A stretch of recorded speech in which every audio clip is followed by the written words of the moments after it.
Welcome back to the Have You Seen It podcast YouTube channel page. My name is Mason Knight. That is Cash Kraus. And if you guys like what you see here, be sure to subscribe to the channel, hit the little bell notification, and get all the latest updates on our videos. So Cash, with that said, what are we doing today? Well, Mason, we are in the throes of Corona season. It is wrapped around the world. Everyone's trying to survive right now.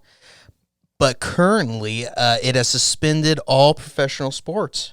So we're not getting any of that. You know, I'm a huge basketball fan. So I thought, why not during this time when we can't go to movie theaters, we can't go to concerts, why not pick some of our favorite basketball movies and release them to the world? What do you think? I love that idea. Let's do it. Let's jump into it. Number 6, my pick, Basketball. Basketball, in my opinion, is a criminally underrated comedy directed and written by David Zucker. You might know him from writing hilarious parody comedies such as Airplane and my personal favorite of the Scary Movie franchise, Scary Movie 3. Basketball stars the creators behind South Park, Trey Parker and Matt Stone, as loser best friends Joe Coop Cooper and Doug Reamer. When Joe and Doug are challenged to a pickup game of basketball by a couple of jocks, they counter by proposing to play a game they picked up on the streets called basketball, thus inventing a new sport on the spot that would go on to captivate the majority of Americans. Businessman Ted Dinslow meets Coop and Raymer and proposes the creation of the National Basketball League, the NBL, along with numerous rules in place to prevent its decline. Eventually, tensions rise between Coop and Doug as one part of the partnership hesitates the changes being put in place by the corporations to increase profits. Trey Parker and Matt Stone agree to do this film under the assumption by the time filming begun, South Park would have already been canceled. It wasn't, and having been committed to both projects, had to attend principal photography for this project during the day and produce South Park during the night, leaving very little time for sleep. You really aren't watching Basketball for the story as much as you're watching it for the lowbrow humor and the gross-out gags. Trust me, this film has plenty of both. The film was released way back in 1998, the same year as the first season of South Park, and mirrors the same witty, uniquely vulgar, and sometimes highly inappropriate comedy of the show. I promise if you enjoy South Park, enjoy completely made-up sports, you will get a kick out of Basketball. Number 5, Semi-Pro. Jackie Moon, played by Will Ferrell, is a semi-pro basketball owner, coach, and player for the Flint, Michigan Tropics. He is struggling to pay for his franchise as the semi-pro league, ABA, is merging with the NBA at the end of the season. Jackie Moon and the other team owners are told that their team will not be one of the 4 teams merging at the end of the season. Jackie Moon, in his anger, proposes the top 4 teams at the end of the season will be the teams to merge with the NBA. The commissioner reluctantly agrees, and Jackie Moon and the Tropics begin to make trades and play the season of their life.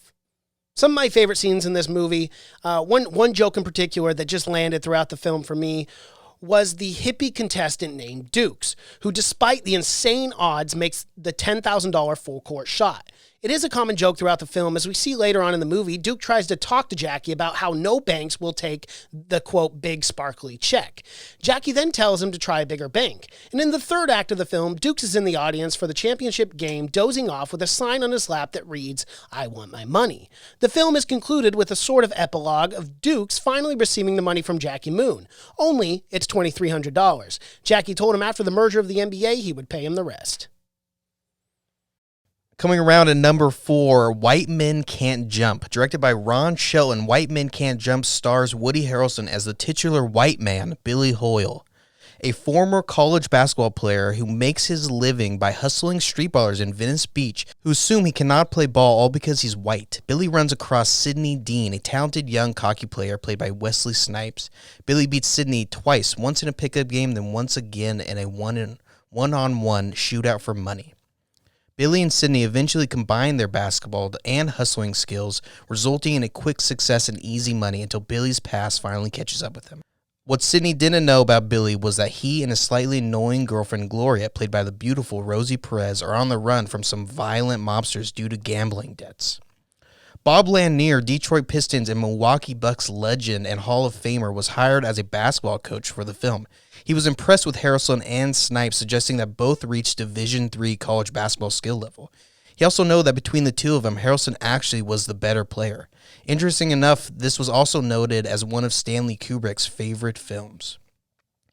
One of the greatest scenes in the film is where Billy and Sydney hustle another street baller named Raymond, played by former basketball player Marquise Johnson. After Raymond realizes he's been hustled, he goes to the glove box, proceeding by everyone quickly vacating the court. Director Ron Schoen drew inspiration from the scene from a real-life event from his time on the court. He said one day while going to the park to play basketball, he saw the courts were chained up. When he asked what happened, someone said, so-and-so got shot. Someone went to the glove box. When someone says that, everyone goes running. He came back and shot the guy. Armed with the similar anecdotes and a personal interest in how players perceive one another, Schoen felt he had a movie. White Men Can't Jump is a classic and can be defined as much more than just a basketball movie. It has great chemistry between Harrelson and Snipes and some of the best trash-talking sports films has to offer. Number 3, Coach Carter. Based on a true story, in 1999, Ken Carter, played by Samuel L. Jackson, returns to his old high school in Richmond, California, to get to the basketball team into shape. With tough rules and academic discipline, he succeeds in setting the players on a winning streak. But when their grades start to suffer, Carter locks them out of the gym and shuts down their championship season. Though praised by national media, he is criticized by players and their parents. But Coach Carter sticks to his guns, determined that they will excel in class as well as on the court. And the reason why I really enjoyed this movie, though it's not perfect, is that I really enjoyed the message of the film. The message conveyed was that lives can be truly transformed and changed through discipline, character building, and hard work. It wasn't about being winners. It was about being model citizens and making a positive impact on your future and the lives around you. Number 2, He Got Game.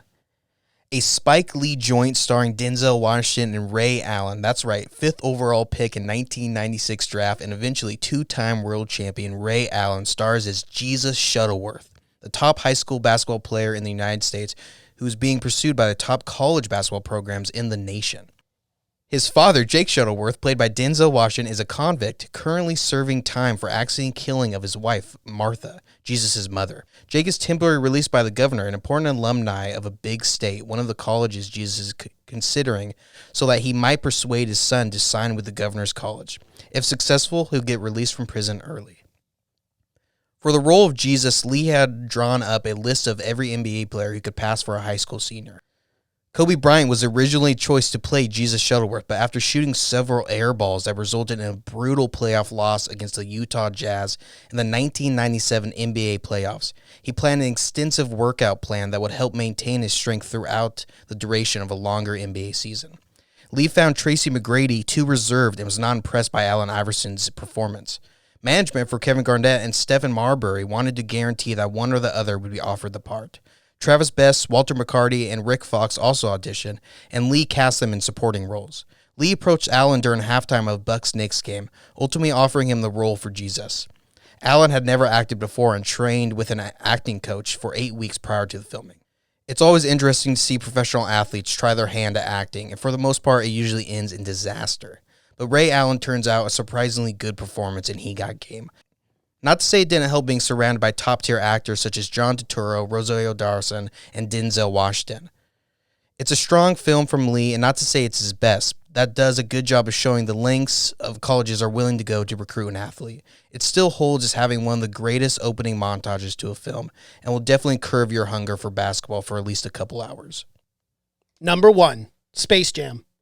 The film opens up on a young Michael Jordan shooting hoops late at night outside of his house. Michael tells his dad he wants to play for North Carolina, be on a championship team, and play in the NBA. And after he's doing all of that, he wants to pursue baseball just like his father. We are introduced to Michael Jordan as he announces his retirement from basketball so he can pursue a career in baseball. Meanwhile, on Moron Mountain, Mr. Swackhammer, voiced by Danny DeVito, and his minions, the Nerdlucks, devise a plan to bring the Looney Tunes to Moron Mountain to stop the decline in business for Mr. Swackhammer's amusement park. The Nerdlucks capture Bugs Bunny and threaten to enslave all of the Looney Tunes. Bugs Bunny, being the fast thinker that he is, cleverly takes a How to Draw a Cartoon book and crosses out the draw and replaces it with capture, leaving a note inside saying, "Give them a chance to defend themselves." It is then discussed by the Looney Tunes that these aliens are short and can't jump high. So naturally, they challenge the Nerdlucks to a basketball game. After stealing the talent of NBA players Charles Barkley, Sean Bradley, Patrick Ewing, Larry Johnson, and Muggsy Bogues, the Nerdlucks transform themselves into a large, muscular, and talented Monstars, which prompts Bugs to seek some serious help. Some of my favorite scenes of Space Jam involve Sean Bradley, Patrick Ewing, and Larry Johnson talking to the doctor as they are walking down the hall, and all three suddenly hit their head on the top of the door frame. And there's even an adult joke that went completely over my head as a child. Patrick Ewing being asked by a psychiatrist if there are any other areas in his life where he isn't able to, quote, perform. Why I love this movie. If you grew up in the 90s as a kid, Space Jam was one of the biggest franchises of the decade. The Space Jam franchise is estimated to generate $6 billion in total revenue. Thanks for watching on our YouTube channel. If you guys like what you see, be sure to give this video a thumbs up. Comment below what you thought of our top 6. And be sure to subscribe to the channel and hit the bell notification for all the latest videos that we're dropping on this YouTube channel. Yeah, let us know where you agreed with our list or not. Comment below. Tell us if we totally fucking blew it. We want to know from you. We do. Let us know.